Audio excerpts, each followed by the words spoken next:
2 घंटे बीत चुके थे, लेकिन बारिश अब भी खत्म नहीं हुई थी। अब मुझे भी घर जाने की चिंता होने लगी। और अब एक ऐसा भी समय आया जब सूरज लगभग ढल चुका था। मेरे अंदर अब घबराहट और डर दोनों एक साथ दस्तक देने लगे। जब मैंने बारिश को लाल होते हुए देखा, मैं इस सोच में पड़ गया कि आखिर ये बारिश अब लाल क्यों हो रही है। लेकिन गौर से देखने के बाद पता चला कि वो कोई रंग नहीं बल्कि खून है। और तभी मुझे नितिन की कही हुई बात याद आई जो उसने बताई थी खूनी बारिश के बारे में। मतलब कि ये बारिश एक खूनी बारिश थी।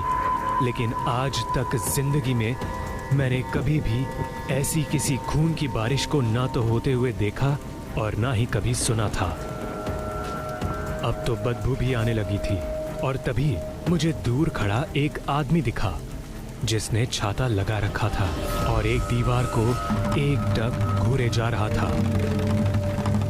मैं उसके नजरिए को कुछ समझ नहीं पाया और उसे आवाज देने लगा, हेलो, ओ चाचा, हेल्प करो प्लीज, मैं इस बारिश में फंस गया हूँ। मैं उस स्ट्रेंजर को आवाज देने लगा। मुझसे काफी दूरी पर खड़ा होने के बावजूद उसने मेरी आवाज साफ सुनी। उसके चलने का तरीका बिल्कुल भी इंसान जैसा नहीं लग रहा था। उसके चलने का तरीका कुछ यूं था जैसे कोई भेड़िया खड़ा होकर सीधा बढ़ता हो अपने शिकार की तरफ। वो स्ट्रेंजर मेरे एकदम करीब आ चुका था, लेकिन फर्क इतना था कि वो उस भीगते बारिश में छाता लिए खड़ा था और मैं उससे थोड़ी दूरी पर एक मकान की छत के नीचे बारिश से छुपा हुआ था। वो स्ट्रेंजर मुझे अपनी तरफ आने का इशारा करने लगा और मुझे भी अब सेफली घर पहुंचने का यही एक रास्ता नजर आ रहा था, तो मैं भी उसकी तरफ बढ़ने लगा। लेकिन तभी मेरी नजर उस अनजान आदमी के हाथों पर पड़ी तो मेरे कदम वहीं लड़खड़ाने लगे।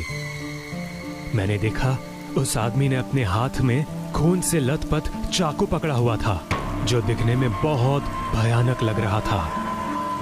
उस चाकू को देखकर ऐसा लग रहा था जैसे कुछ ही देर पहले उसी चाकू से किसी के जिस्म को फाड़ा हो। मैं तो बहुत ज्यादा डर गया और वापस पीछे हट गया। पर तभी मैंने देखा कि सामने खड़े उस शख्स का चेहरा बदलने लगा और उसका चेहरा किसी भेड़िए की तरह होने लगा। नुकीले दांत और पंजे खतरनाक।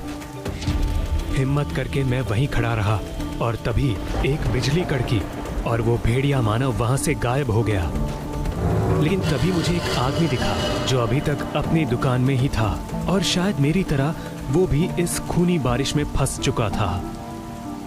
मैं उससे दूर था, लेकिन मुझे फिर भी सब कुछ दूर से ही साफ दिखाई दे रहा था।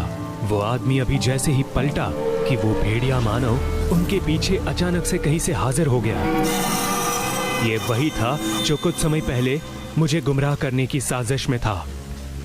उस भेड़िया मानव के दिखते ही वो आदमी अपना संतुलन खो बैठा और बिना कुछ सोचे समझे उस छांव से बरसते खूनी बारिश में भीगते हुए भागने लगा। लेकिन उस वक्त मेरी नजर उस आदमी से हटते हुए उस भेड़िया मानव पर गई। मैंने उसके चेहरे पर एक शैतानी मुस्कान देखी और उसे देखकर ऐसा लग रहा था जैसे उसका कोई मकसद पूरा हो रहा है।